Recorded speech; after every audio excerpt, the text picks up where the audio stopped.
So I thought the Oscars were pretty good for a show with no real surprises. I guess the biggest surprises were Ang Lee winning for Best Director and Chris Terrio winning for Argo. But I thought that, it was a nice success story for both films, both Life of Pi and Argo. Let's start with Argo because that was kind of the success story, the Cinderella story that everybody was hoping for. Maybe not even Cinderella, but redemption for Ben Affleck. And I think that was reflected in his speech when he finally got to speak for winning Best Picture. And the thing that struck me the most about his speech was when he said, "Don't hold a grudge." And I think that, Ben Affleck has had a rough time, but he's just done such a wonderful job, and I think he's a shining example of just what he said, that everybody gets knocked down, but what matters is picking yourself up. And he's just, I think, an inspiration to everyone out there working who has a bad time and maybe feels that they've hit a slump, or they're not going to be able to recover. So just remember Ben Affleck and how beautifully he's recovered, and also what his words of wisdom, that you can't always pick yourself up, that it's always great to have someone to help pick you up. And I think he's definitely had that in the industry.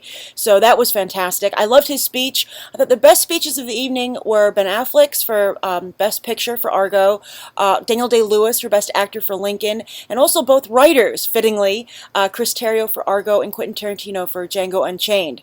Those are the best speeches of the evening. They did a really nice job. And so yes, Argo is a great story of redemption for the industry. And then Life of Pi is also a great story of success. Picked up a lot of awards tonight. Best Director, even though I was in love with the first half of this film, not the entire film. But I do think that Ang Lee's vision was striking. So I think I agree with this choice. But I think that why this is such an important win for Life of Pi is because this is one of those films, I talked about this when my coverage of Oscar season this year.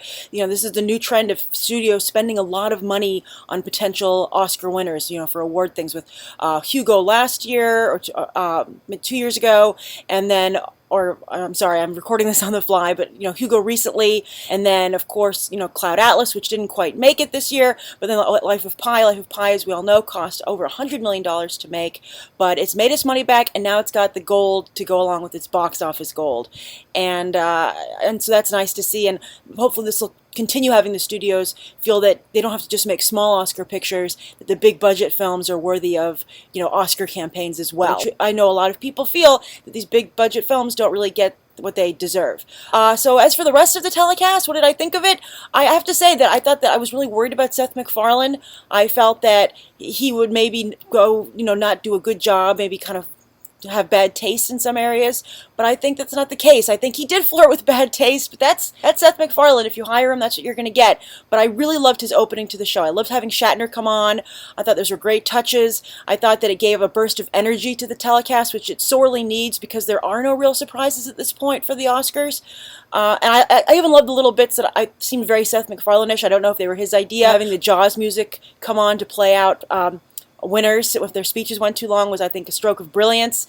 And that was nice about the evening. It really was. It seemed like for the first time, usually when you watch these shows, especially when you watch the Oscars, especially when you're, all involved in the industry or reporting on it, or very, if you're really into the film, sometimes these evenings can be a chore, and they seem also very self-congratulatory, and therefore they can become a little irritating and, annoying. But this was just really, I think, it reminded me of just a really nice retrospective of a film, which was very nice to see, and I liked that a lot. I felt that, so the opening was very strong. I liked those little bits, but I did think that some of the things they had promised didn't quite deliver, such as the 50-year Bond, 50 years of Bond celebration. I thought was weak. I think it would have been great to maybe have some, all the Bonds show up or something. I think if you're going to do something like that, you need a little bit more than just like a clip reel, which you can see anywhere. I also felt that the Avengers showing up, that bit that didn't work at all, and it wasn't all the Avengers either, so that really didn't see a point in that. And then I thought the closing number that MacFarlane and Kristen Chenoweth did was not worth extending the telecast even longer. It didn't work for me. But but I really did enjoy the show. It was fun to watch, which is, as I just said, unusual for the Oscars. So hats off to Seth MacFarlane. I think that he is going to also become a stronger presence in Hollywood. Also, I think of note, a lot of young talent anointed. You had Anne Hathaway, you have Jennifer Lawrence. That's unusual. for the Oscars is usually more like actors later on in their careers. But the last thing I want to say about this is that, as I said, no real surprises, no big headlines tomorrow.